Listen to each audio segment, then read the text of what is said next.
البدع والأهواء، أهل البدع العقائدية وأهل البدع السياسية. أنا أقول بيننا وبينكم السلف، بيننا وبينكم الكتب، كان فيقول البدع بيننا وبينكم. بسم الله الرحمن الرحيم. الحمد لله حمدا كثيرا طيبا مباركا فيه كما يحب ربنا ويرضاه. أشهد أن لا إله إلا الله وحده لا شريك له، وأشهد أن محمدا عبده ورسوله صلى الله عليه وعلى آله وأصحابه ومن تبعهم بإحسان إلى يوم الدين. أما بعد. Pertemuan yang lalu kita membahas terkait permasalahan ta'ziyah. Yang hakikat ta'ziyah itu apa? Indak ya syukran.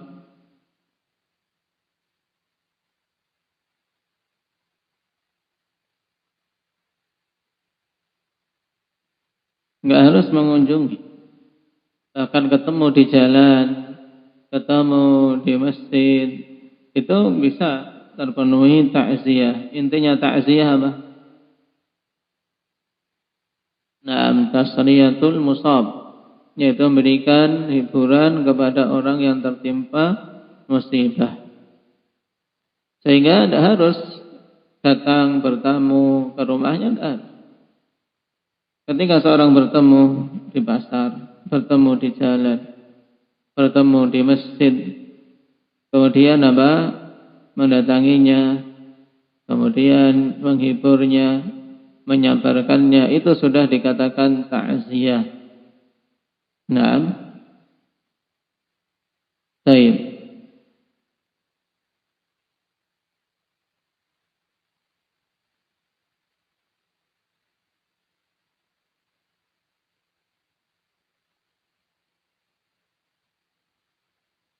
Dan menyelenggarakan acara khusus, duduk-duduk demi takziah ikhwan, nah, itu merupakan perkara yang diingkari.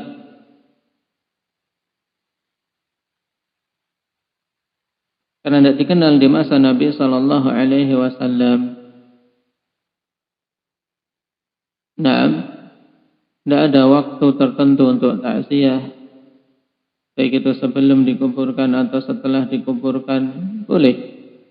Beberapa hari setelah dikuburkan ketika bertemu, boleh. Dengan menghubungi melalui telepon, itu sudah masuk dalam hukum takziah. Nah, baik. Adapun tahdid dengan 3 hari, 7 hari berkumpul untuk takziah, 40 hari, maka ini semuanya termasuk dalam bid'ah.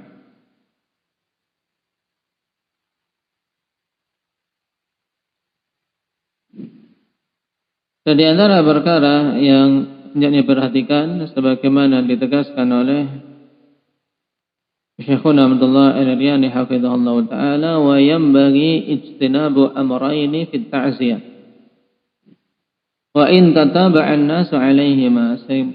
Seyogyanya untuk menjauhi 2 perkara di dalam takziah, walaupun banyak manusia melakukan keduanya.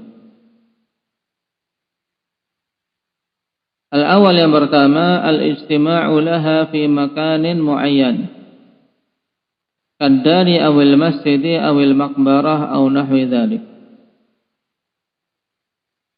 Yang pertama adalah berkumpul untuk takziah pada tempat tertentu, seperti di rumah atau masjid atau pekuburan atau yang semisal.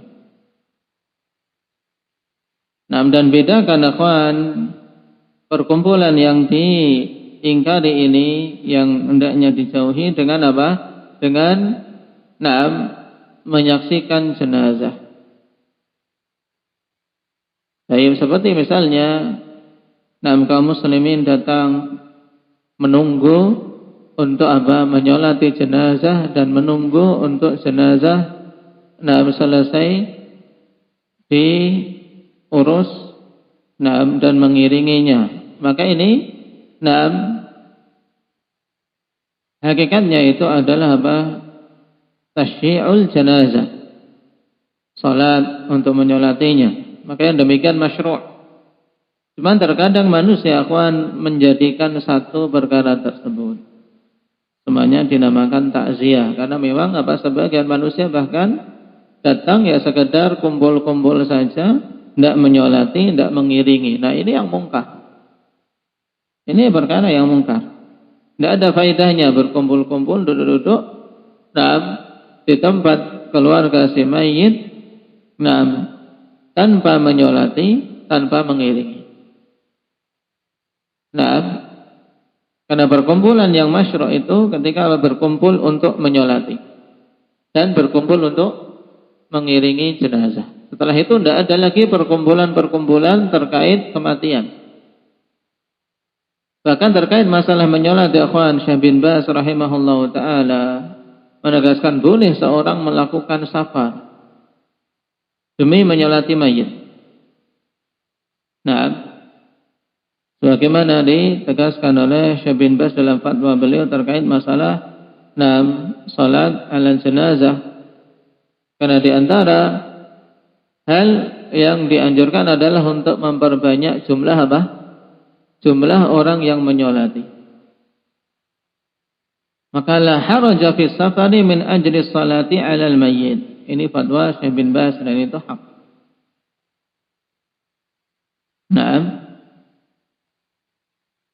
Yaitu tidak mengapa untuk safar. Misalnya apalagi saudara-saudara kita kawan salafiyun yang jumlahnya sedikit. Kita ketahui terpencar-pencar di berbagai daerah. Ketika ada yang meninggal kemudian seorang mengetahuinya dan diketahui dia terasing di pemukimannya, maka ini sangat dianjurkan untuk ikut menyolatinya walaupun safar, selama memang memungkinkan dan tidak menjadikan sebab diakhirkannya pengurusan jenazah. Baik. Jadi harus dibedakan. Berkumpul tadi untuk apa? Untuk menyolati dan untuk mengiringi, dengan perkumpulan yang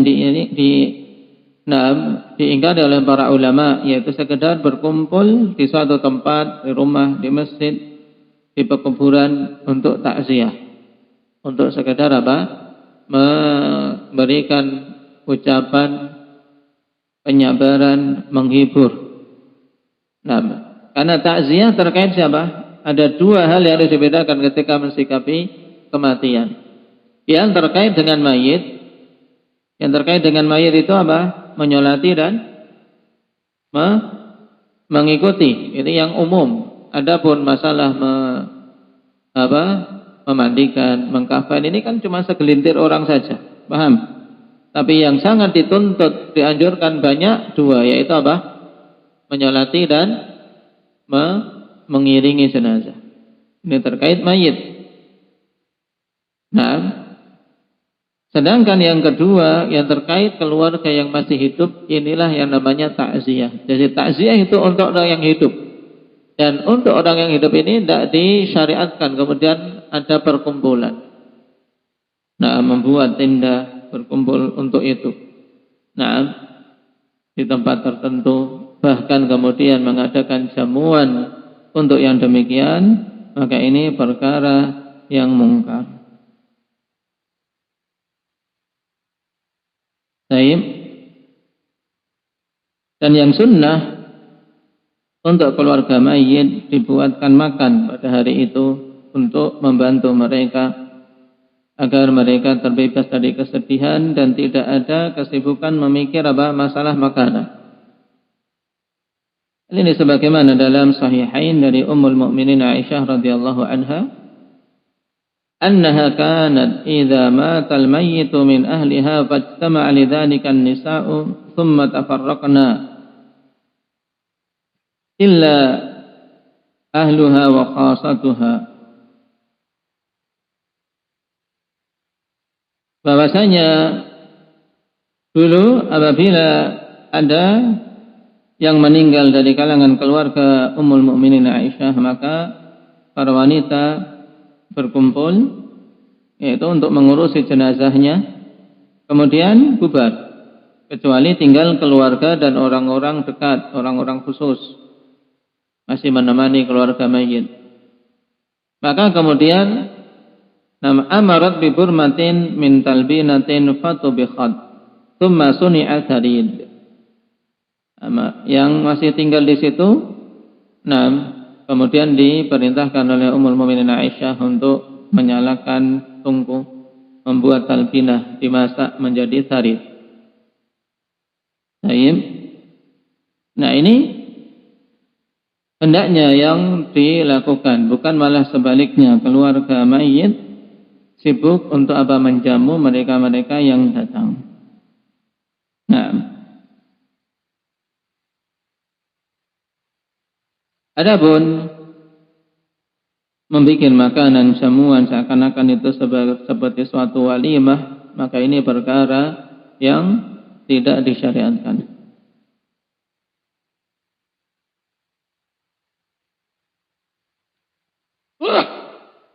Alhamdulillah. Yahdikumullah. Dikatakan oleh Ibnu Al-Qayyim rahimahullah, wa lam yakun min hadyihi sallallahu alaihi wasallam an yujtama'a lil 'aza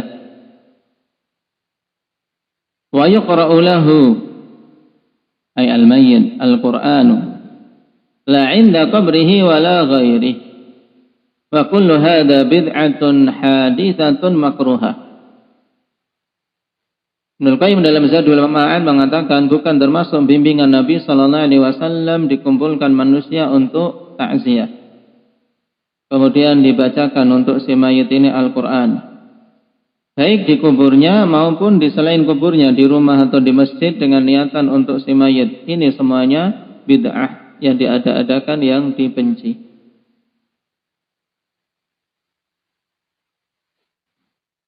Dan Imam Syafi'i sendiri dari kalangan dan para pengikut beliau, kalangan Syafi'iyah, dikatakan oleh Imam Nawawi, wa amal julusu lit ta'ziyah fa nassa asy-Syafi'i wal musannifu wa sairul ashabi ala karahatih. Naam. Adapun duduk-duduk untuk takziah, maka Imam Syafi'i, musannif, kemudian para pengikut beliau yang lain menegaskan tentang makruhnya, tentang dibencinya hal tersebut.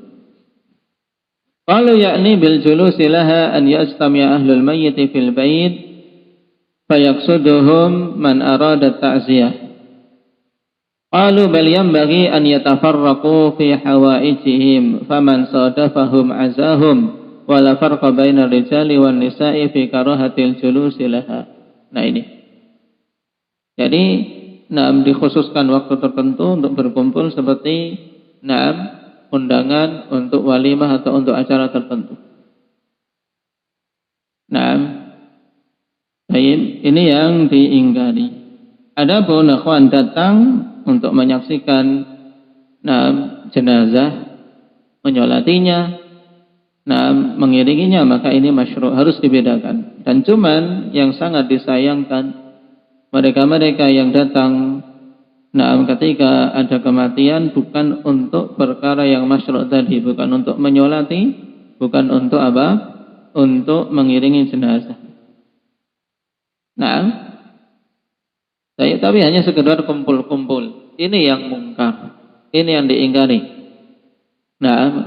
Berkumpul di keluarga mayit, duduk-duduk, tidak melakukan salat untuk jenazah dan tidak mengiringi jenazah.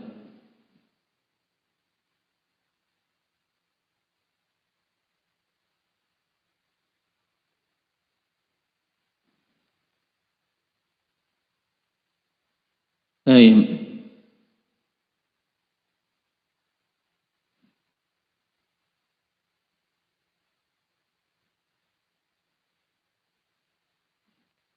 Kita lanjutkan perkataan Imam As-Sa'di rahimahullah.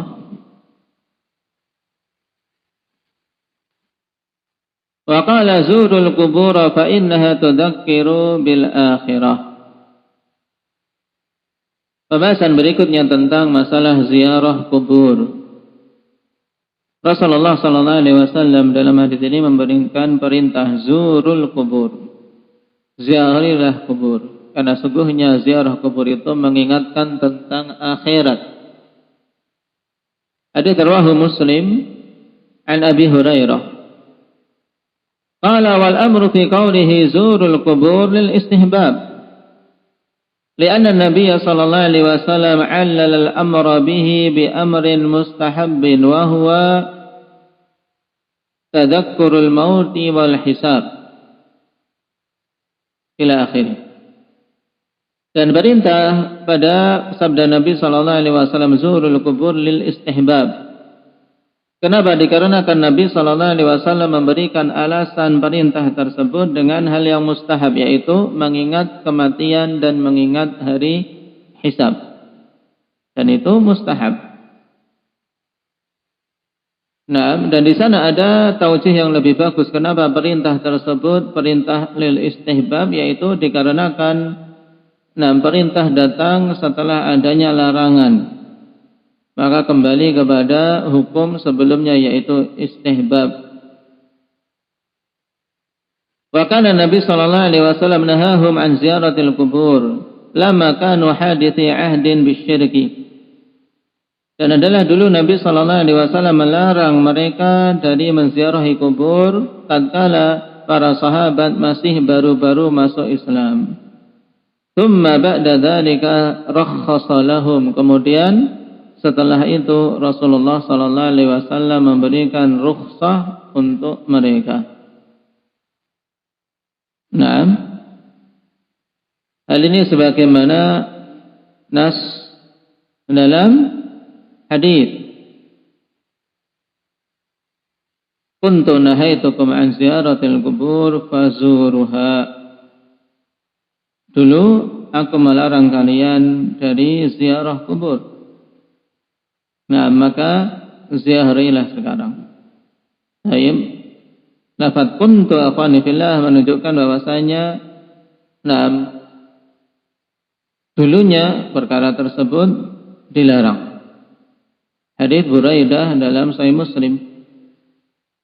Na'am kuntu nahaitukum an ziyaratil qubur fazuruha. Adapun hadis ini zurul kubur fa innaha tudzakkirul maut. Hadis Abi Hurairah inda Muslim. Nah, ini juga perintah dan dibawa taujihnya karena apa? Karena illah yang disebutkan adalah perkara yang mustahab. Mengingat kematian sesuatu yang disunnahkan. Menunjukkan ziarah kubur hukumnya mustahab. Jadi perintah di sini lil istihbab.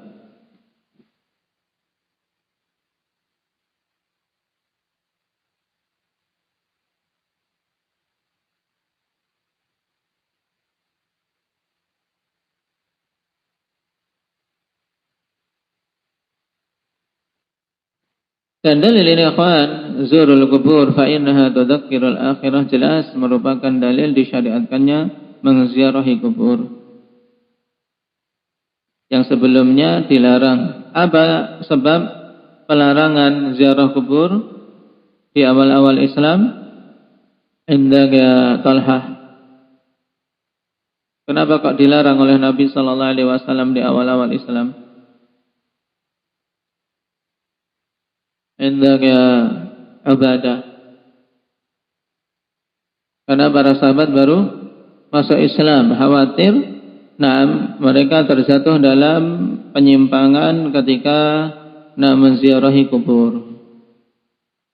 Saya terjatuh sebagaimana banyak terjatuh pada masa ini para penyembah-penyembah kubur.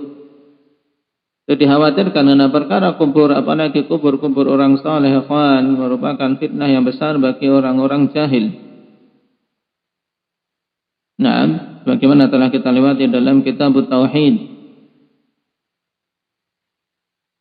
Wa bayyana al-hikmata min amrihim bidzalik, dan Nabi sallallahu alaihi wasallam menjelaskan hikmah dari perintah beliau untuk melakukan ziarah kubur.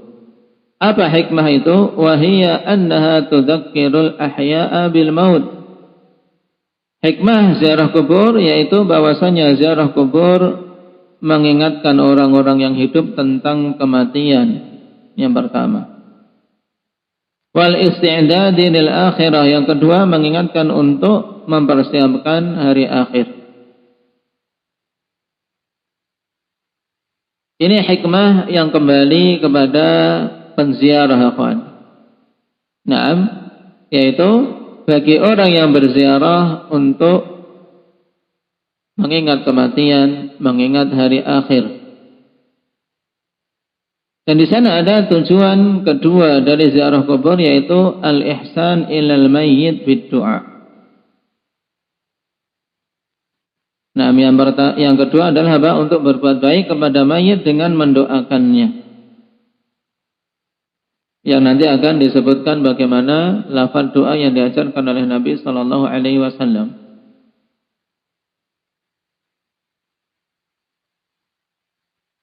Kemudian ihsanuz zair ila nafsihi bittiba'i sunnah. Orang yang menziarahi kubur itu berbuat baik untuk dirinya sendiri, yaitu dengan mencocoki sunnah Nabi sallallahu alaihi wasallam, karena menunaikan perintah Nabi sallallahu alaihi wasallam untuk ziarah kubur.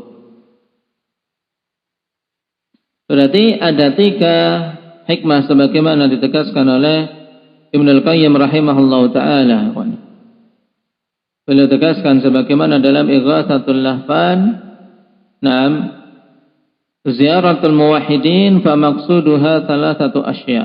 Ziarahnya ahli tauhid ketika menziarahi kubur, maksudnya ada 3 perkara. Yang pertama tadi, tadakkurul akhirah wal i'tibar wal itti'ab, sebagaimana mansus dalam hadis. Yang kedua, al-ihsan ilal mayyit, dengan mendoakannya. Kemudian ihsanuz zair ila nafsihi bittiba'i sunnah, karena padanya pahala. Sehingga ada 2 hal kembali kepada orang yang berziarah, dan 1 hal kembali kepada yang diziarahi, yaitu kepada si mayit dengan mendoakannya.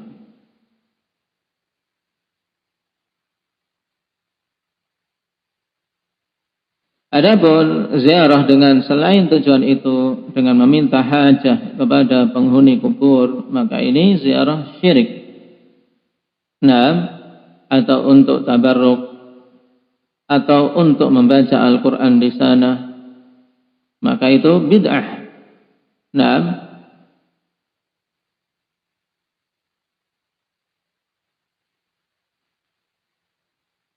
qala wal amru ba'da al-hadri yufidu ruju' al-hukmi ila ma qabla al-hadri ala ar-rajih. Dan perintah yang datang setelah al-hadr, yaitu setelah adanya larangan, memberikan faedah kembalinya hukum kepada hukum sebelum adanya pelarangan tersebut menurut pendapat yang rajih. Dan sebelum dilarang, ziarah kubur perkara yang mustahab karena mengingatkan seorang kepada hari akhirat. Maka berarti perintah fazuruha ini menunjukkan perintah yang lil istihbab, menunjukkan sunnahnya, tidak sampai tingkatan wajib. Pembahasan berikutnya, akhwan, apakah ziarah kubur ini juga disyariatkan untuk wanita? Terjadi khilaf yang cukup kuat di kalangan para ulama. Sebagian berpendapat tentang bolehnya apabila ziarahnya syar'i dengan 3 tujuan tadi dan tidak menimbulkan fitnah. Dan ini merupakan salah satu pendapat dari kalangan Syafi'iyah dan merupakan salah satu riwayat dari Imam Ahmad. Sebagian yang lainnya melarang. Nah, adapun dalil yang membolehkannya, akhwan, yang pertama hadis Aisyah. Nah, Ketika Aisyah mengatakan, "Kaifa aqulu lahum ya Rasulullah?" Bagaimana aku mengatakan untuk mereka ketika aku menziarahi kubur? Sebagaimana hadisnya akan disebutkan dalam kitab kita ini. Maka Nabi mengajari dia, "Quli assalamu ala ahlil diyar minal mu'minina wal muslimin wa yarhamullahu al-mustaqdimina minna wal mustakhirin wa inna insyaallah bikum lalahikun." Kira-kira Nabi mengajari Aisyah radhiyallahu anha membaca doa ketika ziarah kubur. Apakah ini menunjukkan bolehnya ziarah kubur bagi Aisyah atau tidak? Abdullah Padang. Nabi mengajari beliau doa ziarah kubur. Ini menunjukkan bolehnya ziarah kubur bagi beliau atau tidak boleh? Menunjukkan bolehnya. Kenapa? Kalau tidak boleh, tentunya Nabi akan mencegah kamu tidak perlu ziarah kubur. Tapi Nabi mengatakan, "Quli," katakanlah olehmu wahai Aisyah ketika ziarah kubur. Menunjukkan ziarah kubur bagi wanita boleh. Kemudian yang kedua, hadis Anas radhiyallahu anhu muttafaqun alaih. Maran Nabi sallallahu alaihi wasallam bi imra'atin 'inda qabrin wa hiya tabki. Faqala ittaqillaha wasbiri. Nabi melewati seorang wanita yang berada di kubur dalam keadaan menangis. Kemudian Nabi mengatakan, "Bertakwalah engkau kepada Allah dan bersabarlah." Nabi tidak mengingkari, "Kenapa kamu di sini? Kamu tidak boleh untuk ziarah kubur." Tidak. Tapi Nabi mengingkari tangisan dia dan membimbing dia untuk bersabar dan bertakwa. Jangan sampai jatuh dalam niyahah dan untuk bersabar atas musibah kematian anaknya. Ini menunjukkan bahwasanya yang rajih wanita boleh untuk ziarah kubur. Baik, adapun yang melarang di antara dalil mereka adalah hadis Abi Hurairah, "La'ana Rasulullah sallallahu alaihi wasallam zawaratil kubur."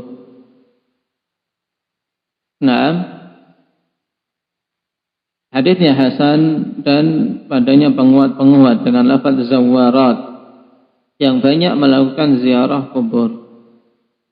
Maka dijawab oleh pendapat pertama bahwasanya laknat tersebut bagi yang melakukan ziarah dalam keadaan tata cara yang diharamkan.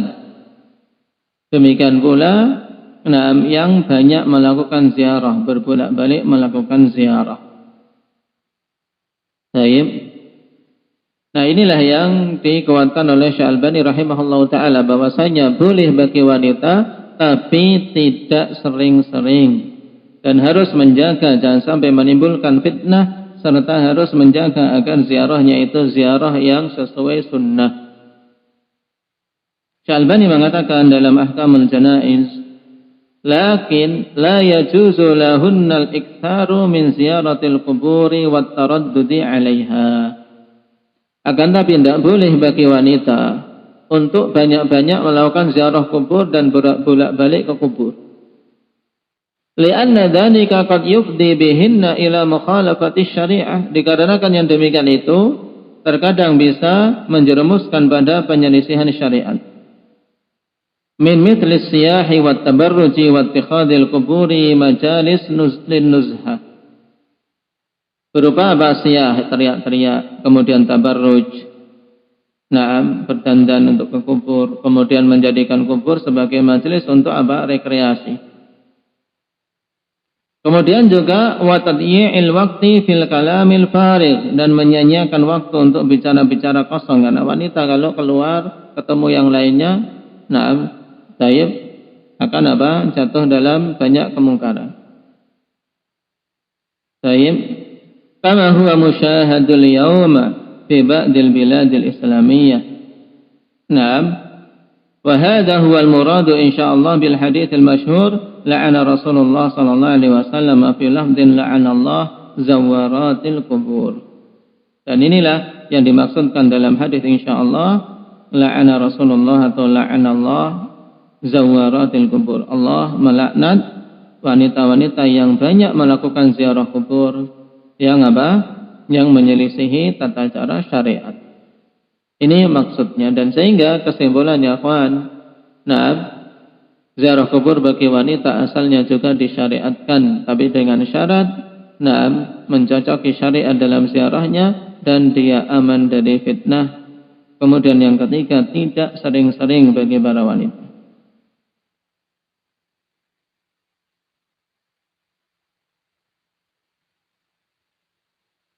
Baik. Kemudian perhatikan kalimat terakhir dari Imam Sa'di, wa yanbaghi liman zaraha an yaqul assalamu alaikum ahla dari qaumin mu'minin wa inna insyaallahu bikum lahiqun. Mengucapkan salam, semoga keselamatan atas kalian wahai penghuni tempat ini, kaum mukminin, dari qaumin mu'minin. Naam, ahla dar, tempat ini, yaitu kaum mukminin. Dan sesungguhnya kami insyaallah akan menyusul kalian, dan insyaallah di sini litahqiq, bahwasanya memang yakin pasti kita akan akan menyusul kalian. Cuman waktunya kapan tidak mengetahuinya. Allahumma la tahrimna ajrahum wa la taftinna ba'dahum waghfir lana wa lahum nas'alullaha lana wa lakumul afiyah. Ya Allah, jangan engkau haramkan atas kami pahala mereka, dan jangan engkau fitnah kami setelah mereka, yaitu uji kami setelah mereka, dan ampunilah kami serta mereka, dan kami memohon untuk diri kami dan untuk kalian semua keselamatan. Tayyib.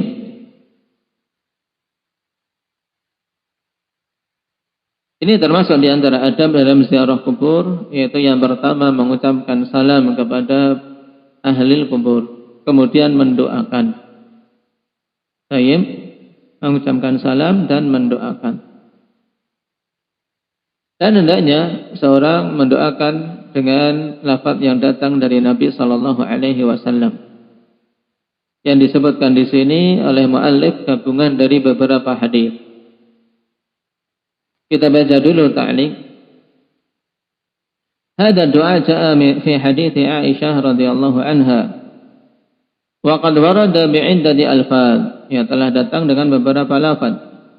Walladhi fi sahih Muslim annaha qalat kaifa aqulu lahum ya Rasulullah. Yang ada dalam Sahih Muslim, Aisyah bertanya, bagaimana aku mengatakan kepada mereka wahai Rasulullah? Maka beliau mengatakan, katakanlah wahai Aisyah, assalamu ala ahli diyar. Semoga keselamatan atas penghuni tempat ini, yaitu para jenazah-jenazah yang ada di pekuburan tersebut, minal mu'minin wal muslimin, dari kalangan kaum mukminin dan muslimin. Wa yarhamullahu al-mustaqdimina minna wal mustaakhirin, dan semoga Allah merahmati yang terdahulu dari kami dan yang akan menyusul belakangan. Wa inna insyaallahu bikum lalahiqun, dan sesungguhnya kami insyaallah akan menyusul kalian. Akhrajahu Muslim. Demikian pula Ibnu Majah, wa zada Allahumma la tahrimna ajrahum wa la taftinna ba'dahum. Ini dalam riwayat Ibnu Majah. Wa qawluhu nas'alullaha lana wa lakumul afiyah, hadhihi lafdhah ja'at fi hadits Buraidah alladhi akhrajahu Muslim. Nah, jadi Imam Sa'di menggabungkan beberapa riwayat. Nah, cuman ziyadah akhwan pada Sunan Ibnu Majah pada hadits Aisyah, "Nam Allahumma la tahrimna ajrahum wa la taftinna ba'dahum."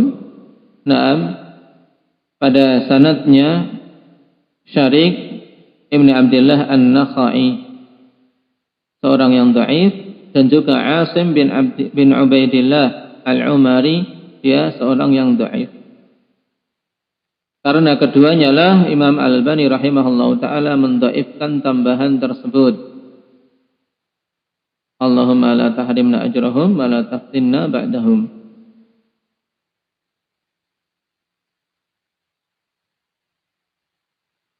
Baik.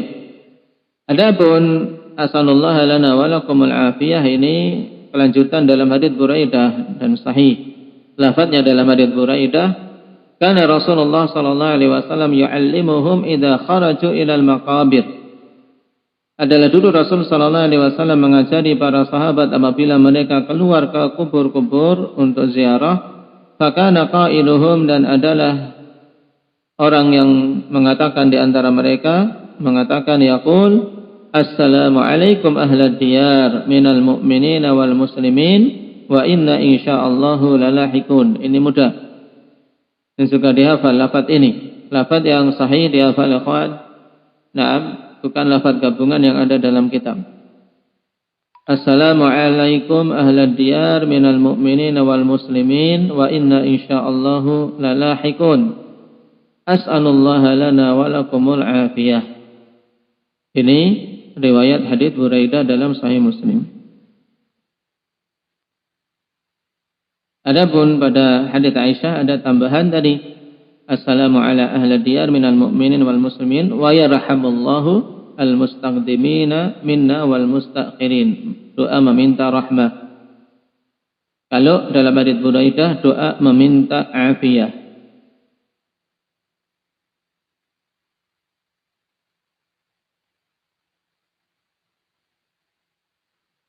Baik.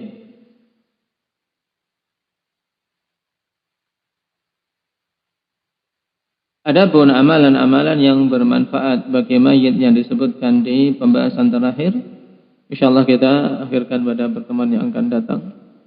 Naktafi bihadza walhamdulillahi rabbil alamin.